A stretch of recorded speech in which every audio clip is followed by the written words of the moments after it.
buah roh kemurahan, kasih, sukacita, damai sejahtera, kesabaran, kemurahan.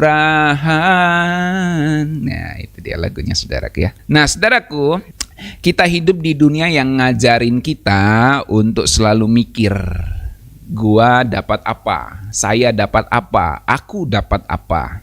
Semua serba hitung-hitungan. Kalau saya ke gereja, saya dapat apa. Kalau saya ikut doa pagi, saya dapat apa gitu ya. Semuanya serba bertanya, gue dapat apa, untungnya buat gue apa gitu ya. Jadi kita serba hitung-hitungan saudaraku. Kalau gue baik, kalau saya baik, maka dia bakal balas enggak ya. Kalau saya baik sama dia, dia balas enggak saya gitu ya. Kalau gue bantu, ada enggak balik-baliknya buat saya. Kalau gue kasih persembahan, ada enggak berkat baliknya buat saya gitu ya. Jadi semuanya gue dapat apa gitu ya. Jadi semuanya sepertinya transaksional saudaraku. Tapi buah roh yang bernama kemurahan itu ngajarin kita sesuatu yang beda banget saudaraku. Murah hati itu tanpa hitung-hitungan. Murah hati tidak pernah memikirkan soal balas budi, tapi soal hati yang dipenuhi oleh kasih Tuhan. Apa itu kemurahan menurut Alkitab? Saudaraku, kata kemurahan dalam bahasa Yunaninya adalah krestotes. Krestotes ya. Yang artinya kebaikan hati yang aktif. Saya ulangi, krestotes itu kemurahan, kebaikan hati yang aktif. Bukan cuma soal niat baik, tapi sebuah tindakan baik. Jadi ini bukan sebuah tindakan basa-basi, tapi kasih yang diwujudkan secara nyata. Meskipun orang yang kita berikan kebaikan itu tidak layak menerimanya. Itulah kemurahan hati. Tuhan Yesus nggak cuma baik secara ide, saudaraku. Dia berjalan jauh, dia menyentuh yang dianggap najis, dia menyediakan makanan, bahkan dia mengampuni musuh. Itulah kemurahan hati dalam bentuk manusia, yaitu Tuhan kita Yesus Kristus. Jadi teladan yang sempurna bagaimana seharusnya kita bermurah hati. Saudaraku, kemurahan hati itu sama dengan kebaikan yang gak milih-milih, yaitu kemurahan hati. Jadi kebaikan yang gak milih-milih. Tuhan Yesus berkata, sebab ia baik terhadap orang-orang yang tidak tahu berterima kasih dan terhadap orang-orang jahat. Lukas 6 ayat 35 ya. Jadi Bapa kita di sorga itu memberikan hujan kepada semua orang, memberikan matahari yang sama kepada semua orang.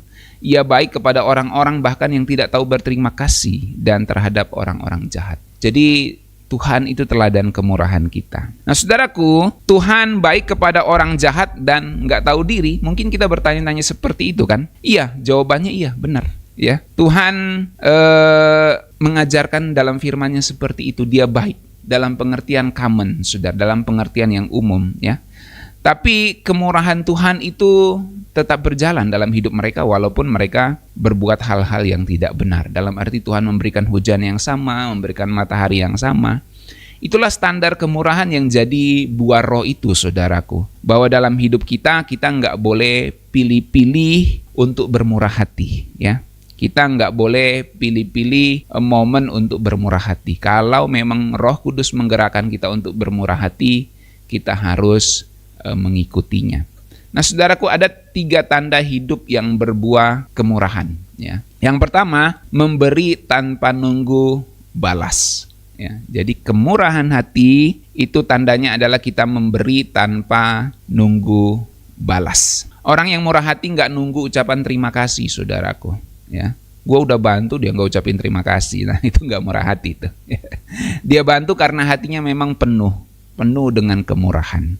Itu bukan karena orang yang dia bantu itu layak, bukan karena itu. Ya, jadi itu sebabnya Alkitab mengatakan jangan jemu-jemu berbuat baik.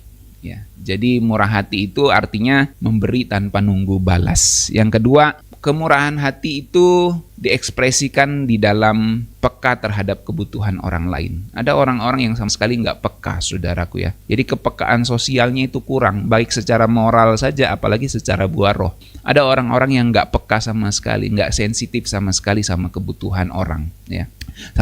sama kebutuhan pelayanan pekerjaan Tuhan, ya. Ini orang-orang yang tidak bisa bermurah hati. Orang-orang yang murah hati itu nggak disuruh atau diumumkan dulu baru dia bertindak, saudaraku. Ya, dia peka, dia punya radar, ya. Semua bilang di rumah radar, gitu.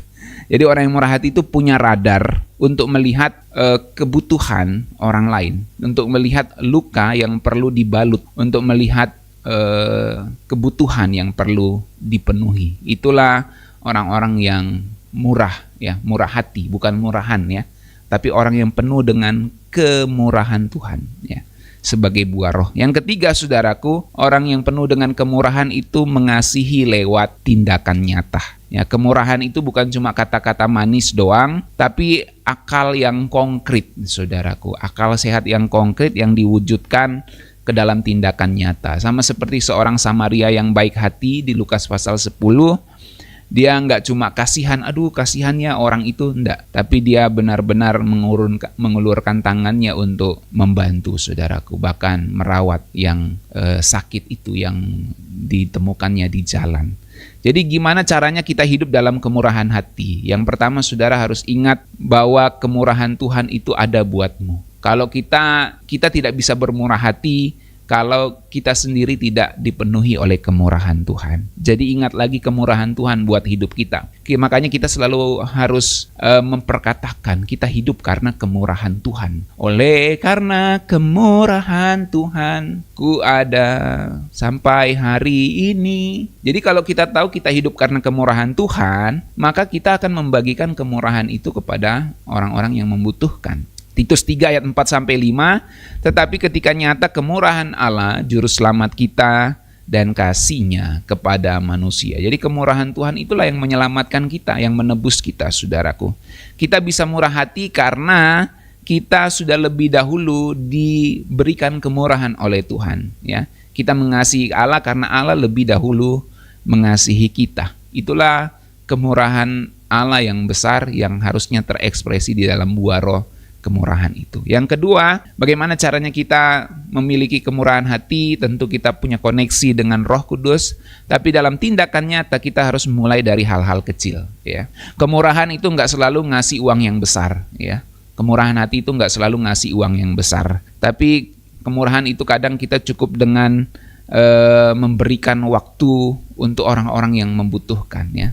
Dengarin orang curhat dengan sabar, ngasih senyum, atau sapa dengan tulus, nolong orang yang meminta pertolongan, saudaraku. Itu cara-cara kecil untuk kita mulai melatih kemurahan hati kita. Dan yang ketiga, saudaraku, kita harus berani murah hati kepada orang-orang yang mengalami kesulitan, ya. Jadi Tuhan Yesus ngajarin bahkan kasihilah musuhmu, apalagi orang-orang yang memang memerlukan pertolongan, ya. Inilah kemurahan hati yang paling kuat, saudaraku, saat kita tetap memilih baik kepada mereka bahkan yang enggak baik sama kita. Nah, di situ kita dilatih untuk bermurah hati.